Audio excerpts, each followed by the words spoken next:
बिस्मिल्लाहिर्रहमानिर्रहीम। आज का हमारा जो टॉपिक है वो है शौक़। आज हम शौक़ के बारे में पढ़ेंगे। तो शौक़ के काफ़ी ज़्यादा पेशेंट जो है वो आपको हॉस्पिटल के अंदर देखने को मिलते हैं। तो आज हम पढ़ेंगे कि शौक़ चीज़ क्या है और ये कौन सी कंडीशन है और किन चीज़ों की वजह से शौक़ आता है। तो हम शौक़ को देखेंगे। तो शौक़ को समझने से पहले ना मैं आपको एक छोटी सी एग्ज़ाम्पल देता हूँ। फॉर एग्ज़ाम्पल डॉक्टर शाबिर जो कि सीनियर डॉक्टर है, वो हॉस्पिटल में एज अ ड्यूटी पर है और साथ में उनके डॉक्टर शिराज जो कि उनके जूनियर है और वो हाउस ऑफिसर है। तो उनके पास हॉस्पिटल में एक पेशेंट आ जाता है जो कि शौक़ का पेशेंट था। जब डॉक्टर शिराज ने इन्वेस्टिगेशन की तो डॉक्टर शिराज से जब सीनियर डॉक्टर शावर साहब ने पूछा कि शिराज डॉक्टर ये कौन सा पेशेंट है, इसको क्या सिचुएशन है पेशेंट की, तो डॉक्टर शिराज कहेंगे कि डॉक्टर साहब ये ना शौक़ का पेशेंट है। जब ये शौक़ का कहेंगे तो इन दोनों के दरमियान ना अब बातचीत होना शुरू हो जाएगी। तो सीनियर डॉक्टर शाबिर फिर डॉक्टर शिराज से कहेंगे कि व्हाट इज़ शौक़ डॉक्टर। तो डॉक्टर शिराज फिर इन्हें कहेंगे कि डॉक्टर साहब शौक़ एक ऐसी कंडीशन है जिसमें बॉडी ऑर्गन्स को ब्लड सप्लाई कम हो जाती है, तो इसे हम शौक़ कहते होते हैं। तो ये सिंपली आंसर करेंगे डॉक्टर शिराज डॉक्टर शाबिर के क्वेश्चंस का। तो हम देखते हैं कि शौक़ चीज़ क्या है।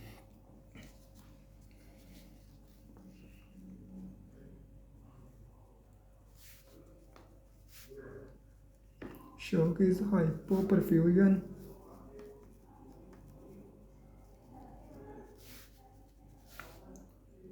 to different organs of the body.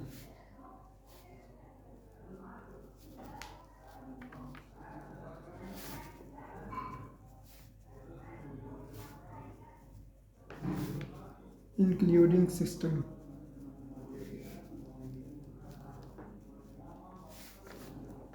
तो अब हम देखते हैं कि ये डेफिनेशन का मतलब क्या है। हाइपोपरफ्यूजन कहते होते हैं डिक्रीज ब्लड सप्लाई को। तो वो कहता है कि शौक़ एक ऐसी कंडीशन है जिसमें ब्लड सप्लाई डिक्रीज़ हो जाती है बॉडी के डिफरेंट ऑर्गन्स को। ये बॉडी के डिफरेंट ऑर्गन्स को भी ब्लड सप्लाई डिक्रीज़ हो सकती है और ये पूरे सिस्टम्स को भी डिक्रीज़ हो सकती है। अब हम देखते हैं कि पूरे सिस्टम को ये कैसे डिक्रीज़ हो सकती है। देखें, एक पेशेंट आपके पास शौक़ का आता है, उसके जैसा कि अगर किडनी को ब्लड सप्लाई कम है तो किडनी को हम रीनल सिस्टम कहते हैं। तो इसका मतलब ये हुआ कि पूरे रीनल सिस्टम को ब्लड सप्लाई कम है। तो इसलिए हम कहते होते हैं कि शौक़ एक ऐसी कंडीशन है जिसमें डिफरेंट ऑर्गन्स को भी ब्लड सप्लाई कम हो सकती है और पूरे सिस्टम्स को भी ब्लड सप्लाई कम हो सकती है, और जिसकी वजह से फिर पेशेंट के अंदर सिम्टम्स आते हैं। हम देखते हैं कि शौक़ की टाइप्स कितनी है। हमारे पास शौक़ की जो है वो 5 टाइप्स आती है।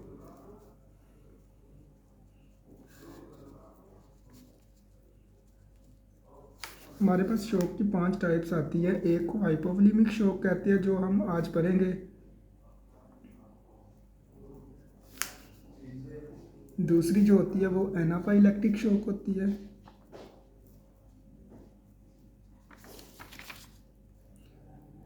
तीसरी जो होती है वो कार्डियोजेनिक शौक़ होती है।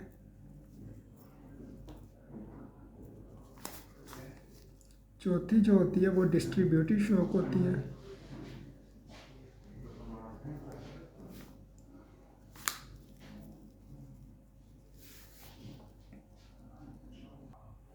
और पांचवी जो इसकी टाइप्स होती है वो ऑब्स्ट्रक्टिव शौक़ होती है। ऑब्स्ट्रक्टिव शौक़ होती है। ऑब्स्ट्रक्टिव शौक़, तो ये इसकी शौक़ की 5 टाइप्स होती है। तो हम आज जो पढ़ेंगे वो हमारे पास होगी हाइपोवोलेमिक शौक़। फर्स्ट टाइप हम पढ़ेंगे आज।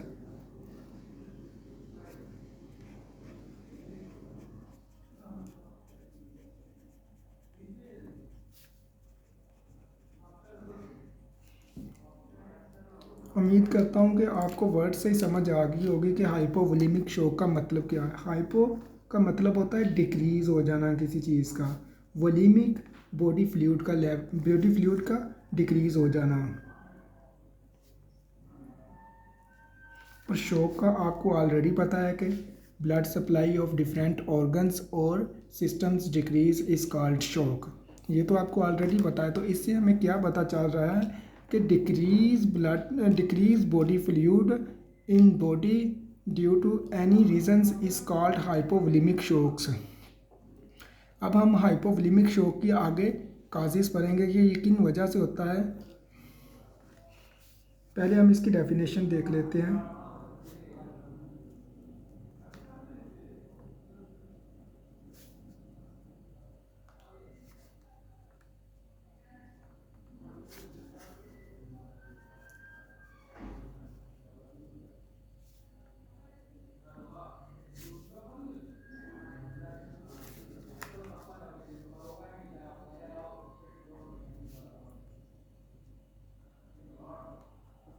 हाइपोवोलेमिक शॉक एक ऐसी कंडीशन है जिसमें बॉडी फ्लूइड डिक्रीज़ हो जाता है।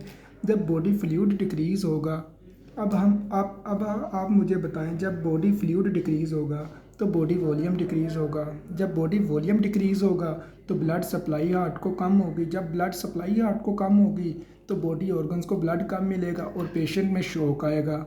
और पेशेंट में जो शॉक होगा वो हम हाइपोवोलेमिक शॉक कहेंगे। अब हम इसके काज देखते हैं कि कौन कौन से काज होते हैं जिनकी वजह से हाइपोवोलेमिक शॉक आता है। फर्स्ट काज जो आ जाता है वो सवेयर वोमिटिंग होता है।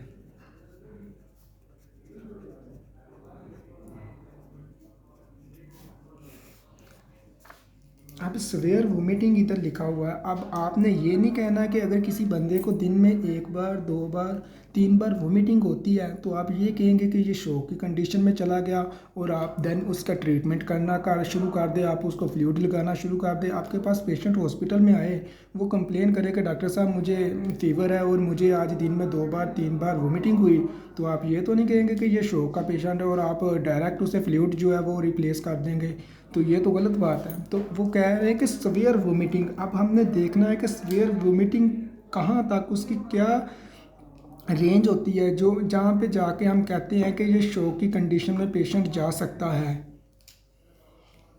तो वो लिखता है कि severe vomiting at least 10 episode in a day.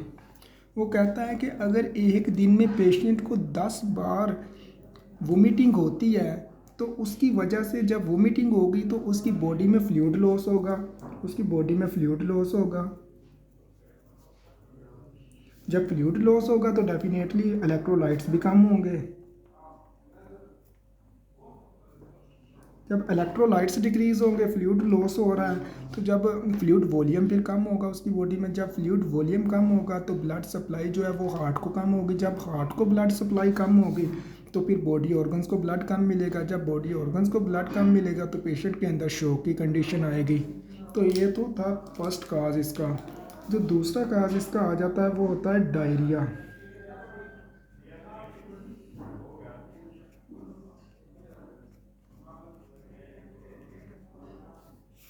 Diarrhoea को हम मेडिकल वर्ड में हाइपर डेफिकेशन भी कहते होते हैं।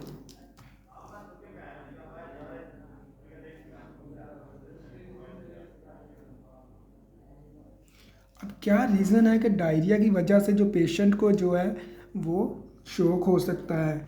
ड्यू टू स्वेयर रीजन से, ड्यू टू, ये मैं रीज़न लिखने लगा हूँ इसकी।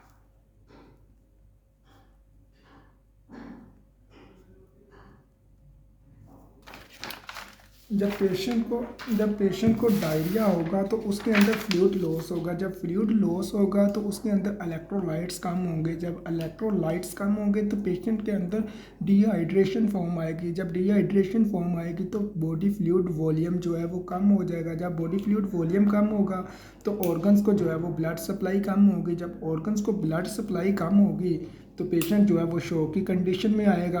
तो ये तो था सेकंड काज। अब थर्ड काज हम देखते हैं क्या होता है। वो होता है सवेयर बर्न।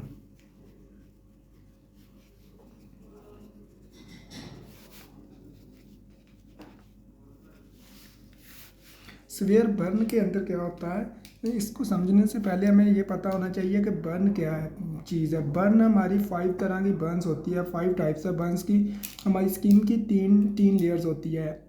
एपिडर्मिस होती है, फिर डर्मिस होती है, फिर हाइपोडर्मिस होती है। अगर तो स्किन की फर्स्ट लेयर इन्वॉल्व हो बर्निंग के अंदर तो उसको हम फर्स्ट डिग्री बर्न कहते हैं। अगर सेकंड लेयर इन्वॉल्व हो तो उसको हम सेकंड डिग्री बर्न कहते हैं। अगर थर्ड डिग्री तीनों ही लेयर्स इन्वॉल्व हो तो उसको हम थर्ड डिग्री बर्न कहते हैं। फिर उसके बाद आ जाते हैं मसल्स। अगर तीनों लेयर्स स्किन की और प्लस मसल्स इन्वॉल्व हो बर्निंग के अंदर तो उसको हम कहते होते हैं कि 4 डिग्री बर्न। तो अगर मसल्स तीनों लेयर्स और साथ में बोन्स इन्वॉल्व हो जाएं तो उसको हम 5 डिग्री बर्न कहते होते हैं। हमें पता है कि स्किन हमारी एक्सटर्नल लार्जेस्ट ऑर्गन्स है बॉडी का, और स्किन जो होती है ये हमारी बॉडी से फ्लूइड के लॉस को प्रिवेंट करती है, हमारी बॉडी से फ्लूइड को लॉस नहीं होने देती।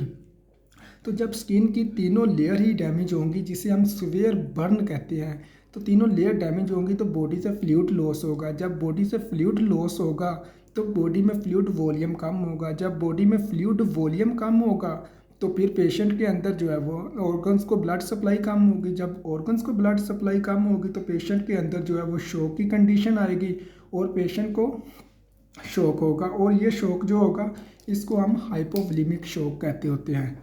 फोर्थ जो काज आ जाता होता है वो होता है road traffic accident. Road traffic accident के अंदर क्या होता है कि ब्लीडिंग होती है। जब ब्लीडिंग होगी तो ब्लड लॉस होगा। जब ब्लड लॉस होगा तो बॉडी में ब्लड वॉल्यूम कम होगा। जब ब्लड वॉल्यूम कम होगा तो ऑर्गन्स को ब्लड सप्लाई कम होगी। तो ऑर्गन्स को ब्लड सप्लाई कम होगी, जब ऑर्गन्स की डिमांड के मुताबिक ब्लड नहीं मिलेगा तो पेशेंट जो है वो शॉक में जाएगा। अब यहाँ पे हमेशा एक बात याद रखिए, वो कभी भी नहीं आपने भूलनी, जो ब्लड लॉस होने की वजह से शॉक हो उसको हम हेमरेजिक शॉक कहते होते हैं, और जो फ्लूइड लॉस की वजह से शॉक हो उसको हम हाइपोवोलेमिक शॉक कहते होते हैं। यहाँ पे एक और बात है कि जब हमारे पास पेशेंट आता है, फॉर एग्ज़ाम्पल उसको डायरिया की वजह से, वोमिटिंग की वजह से उस बंदे को शौक था, बॉडी फ्लूइड उसके अंदर कम हो गया, ठीक है, आपके पास वो डायरिया की कंडीशन में आया, आपने उसको पहले फ्लूइड रिप्लेस करना होता है। फ्लूइड के साथ आईवी लगा दी, आईवी के साथ आपने फ्लैजल रिप्लेस कर दिया।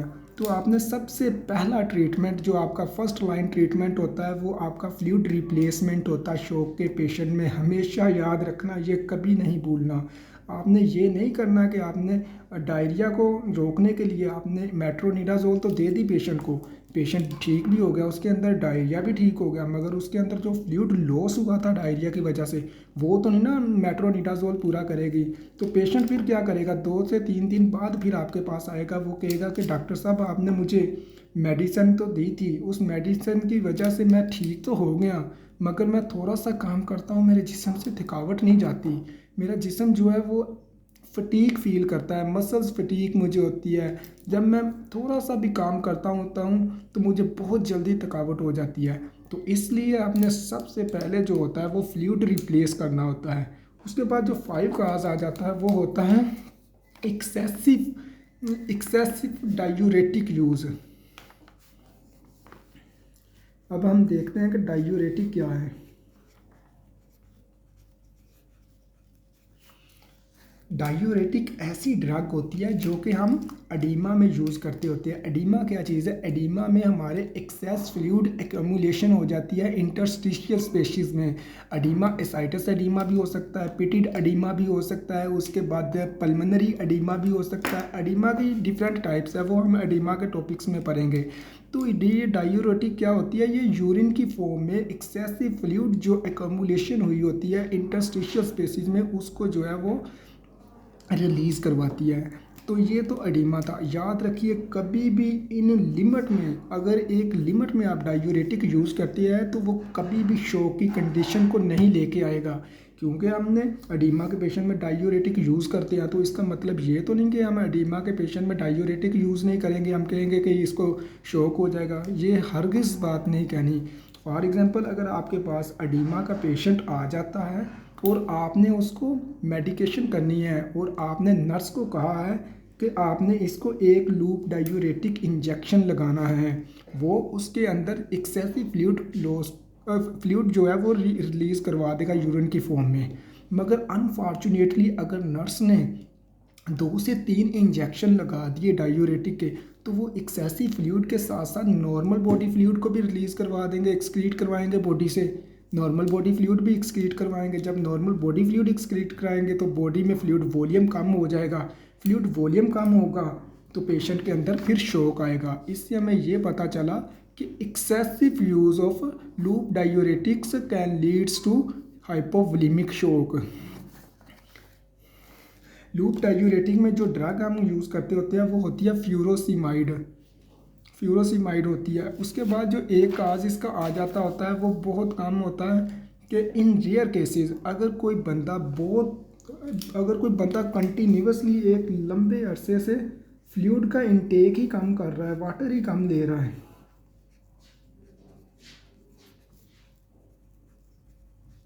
जब वो फ्लूइड इनटेक कम कर रहा है तो एक वक्त ऐसा आएगा कि उसकी बॉडी में फ्लूइड वॉल्यूम कम हो जाएगा, जिसकी वजह से वो शॉक की कंडीशन में जा सकता है। तो ये थे शॉक के जो हमने काज पढ़े, ये काज थे शॉक के। अब हम देखते हैं कि साइन एंड सिम्टम्स। पेशेंट में हमें साइन और सिम्टम देखने को क्या मिलते हैं हाइपोवोलेमिक शॉक वाले पेशेंट में। तो हाइपोवोलेमिक वाले शॉक में हमें जो पहला सिम्टम्स देखने को मिलेगा वो ये होगा कि हाइपोटेंशन होगा। पेशेंट का बीपी जो है वो लो होगा। जब हम बीपी चेक करेंगे तो उसका बीपी लो होगा। अब मैं बताता हूँ कि बीपी कैसे लो होगा। जब देखें टोटल बॉडी वॉल्यूम ही उसका कम है,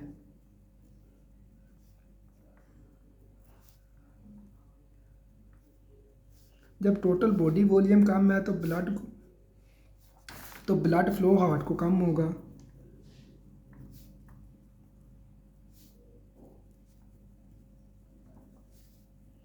जब ब्लड फ्लो हार्ट को कम होगा तो उसका प्री लोड कम होगा। जब प्री लोड कम होगा तो एंड डायसिस्टोलिक वॉल्यूम कम होगा। जब एंड डायसिस्टोलिक वॉल्यूम कम होगा तो कार्डियक आउटपुट कम होगा।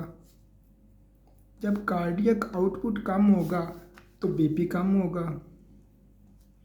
तो इस तरह पेशेंट फिर हाइपोटेंसिव होता है। तो ये कंडीशन है कि जो हमें पहला सिम्टम्स देखने को मिलता होता है वो होता है पेशेंट के अंदर बीपी उसका कम होता है। दूसरा जो होता है वो पेशेंट के अंदर हेडेक और डिजीनेस जैसी कॉम्प्लिकेशन हमें देखने को मिलती है। पेशेंट कहेगा कि डॉक्टर साहब मुझे हर वक्त हेडेक रहती है। उसकी क्या वजह होगी? जब बॉडी के अंदर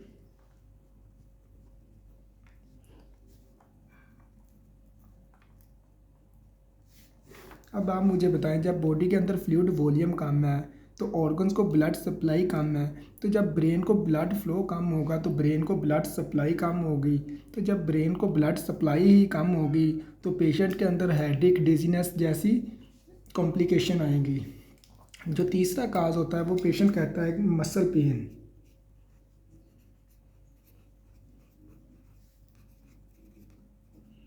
अब मसल पेन क्यों होती हैं? देखिए, जब बॉडी में फ्लूइड वॉल्यूम ही कम है तो ब्लड फ्लो जो है वो ऑर्गन्स को कम है। जब मसल्स को ब्लड फ्लो ही कम होगा, ब्लड सप्लाई कम होगी तो ऑर्गन्स को जब मसल्स को ब्लड ही कम मिलेगा तो जब वो थोड़ा सा काम करेगा तो पेशेंट के अंदर मसल्स पेन होंगी। तो इस वजह से पेशेंट को मसल्स पेन होती है। अब जो फोर्थ का सिम्टम्स है वो बहुत ही इम्पोर्टेंट सिम्टम्स है, ये आपने कभी नहीं भूलना।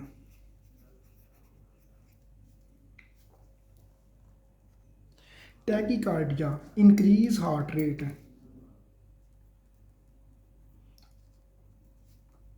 अब आप कहेंगे कि उधर बीपी कम हो रहा है, इधर हार्ट रेट इंक्रीज हो